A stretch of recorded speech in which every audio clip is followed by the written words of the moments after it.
আমাদের অনেক জেলায় বিমানবন্দর রয়েছে, সেগুলিকে কিভাবে অ্যাড্রেস করবেন ওনারা সেই সম্বন্ধে তাদেরকে বলা হয়েছে এবং সেগুলি উন্নীত করার জন্য তাদেরকেও আমরা নির্দেশনা দিয়েছি এবং আমরা কি কি কাজ করছি সেগুলি তাদেরকে অবহিত করেছি।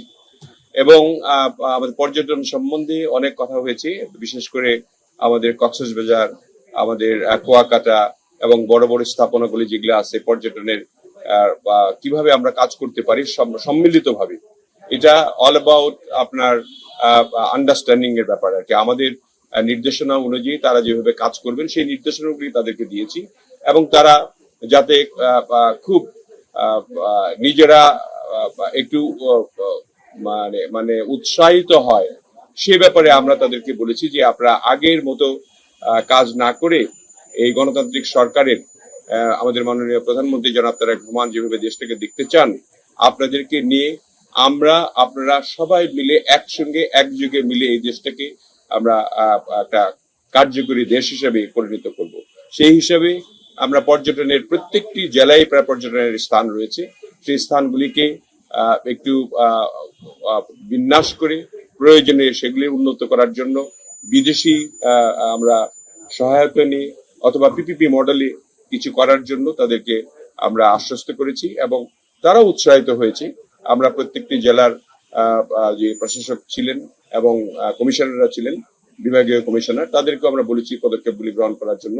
আমি আশা করি আমাদের এই বক্তব্যে তারা উৎসাহিত হয়েছেন এবং তারা আগামী দিনে এই কাজগুলি করবেন। মনপুরা নিয়ে একজন ডিসি বলেছেন যে মনপুরাটা ভালো একটা পর্যটনের স্থান হতে পারে, সে ব্যাপারে যদি মন্ত্রণালয় কোনো ব্যবস্থা গ্রহণ করে তাহলে ডিসি তিনি সাহায্য করবেন আমাদেরকে, সে ব্যাপারে আমরা কাজ করব, মন্ত্রণালয়ে কাজ করব। সেটা বিমানের আমরা চিন্তা করছি যে বিমানের দেখেন বিমানে তো আমাদের পাইলট সংখ্যা কম, আবার বিমানে আমরা ইতিমধ্যেই আমরা 14টি বোয়িং এর জন্য সাইন করেছি।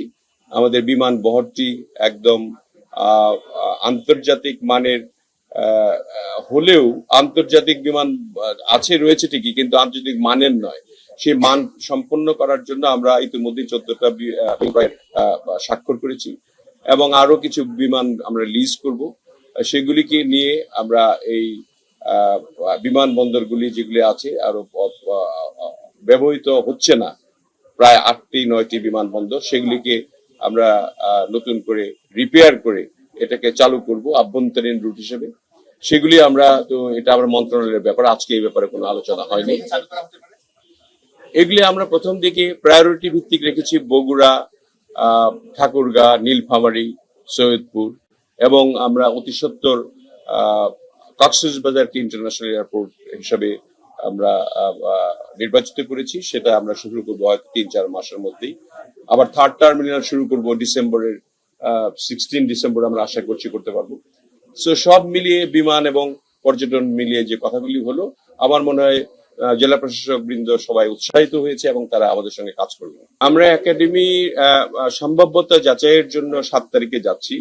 সেখানে একাডেমিটা খুব তাড়াতাড়ি হবে, কারণ 7 তারিখেই যাচ্ছি, আমরা দেখবো সেখানে। এবং শুধু এখানেই নয়, আমরা নীলফামারীতেও একটা একাডেমি আছে, ছোট্ট একাডেমি, সেখানেও আমরা চেষ্টা করব যে 2টা একাডেমি করলে পরে বিমান এর যে পাইলট আছে, একটা পাইলট বানাতে অনেক টাকা লাগে। আপনার এই পাইলট গুলি আপনার এখানে বাংলাদেশ বিমানে খুব বেশি পাইলট কাজ করে না, তারা বিদেশে চলে যায় এবং বিদেশে এয়ারলাইন গুলিতে চাকরি করে।